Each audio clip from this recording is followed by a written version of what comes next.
Hello guys, വീണ്ടും പുതിയൊരു സാധനത്തിലേക്ക് സ്വാഗതം. നമ്മളിന്ന് ആകെ വിഷമത്തിലാണ്. കാരണം എന്താ വെച്ചാൽ നമ്മൾ സ്ഥിരമായിട്ട് ചായ കുടിച്ചിരുന്ന ഒരുപാട് കടകളിൽ അവിടെ നിന്ന് ഇപ്പോൾ ചായ ഇല്ല. കാരണം എന്താ വെച്ചാൽ ഗ്യാസ് ക്ഷാമമാണ്. അപ്പോൾ എന്താ അനുഭവം എന്താ പറയാനുള്ളത് അതിനെപ്പറ്റി?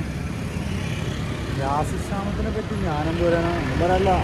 യുദ്ധം കാരണം നമ്മളിപ്പോൾ ഈ യുദ്ധം ഇപ്പോൾ അനിശ്ചിതമായിട്ട് കണ്ട് പോകുമല്ലോ. അപ്പോൾ ഒരുപാട് ആളുകൾ ഇപ്പോൾ ഗൾഫിലാണെങ്കിലും നാട്ടിലാണെങ്കിലും ഒക്കെ ബുദ്ധിമുട്ടുണ്ട്.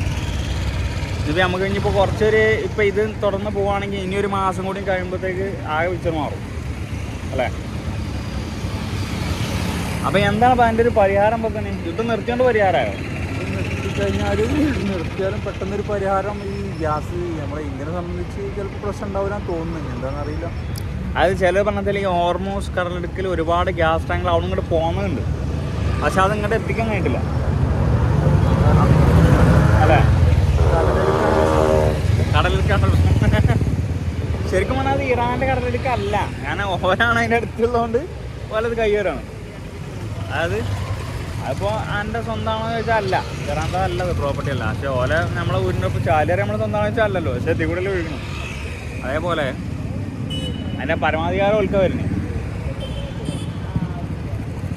അപ്പോൾ അതുകൊണ്ട് തന്നെ നമ്മളൊരുപാട് ആളുകൾ ഇത് ബുദ്ധിമുട്ടും. അപ്പോൾ ഇതിന് ശാശ്വതമായ പരിഹാരം യുദ്ധം നിർത്തിയാലും, കാരണം ഇതിൻ്റെ ഒരുപാട് സാമ്പത്തിക നഷ്ടങ്ങൾ അറിയില്ലേ. കാരണം യുദ്ധം നിർത്തിയോണ്ടായില്ല. കാരണം അതുകൊണ്ടുണ്ടായ സാമ്പത്തിക അത് തീർക്കാൻ ഒരുപാട് സമയം എടുക്കുന്നു.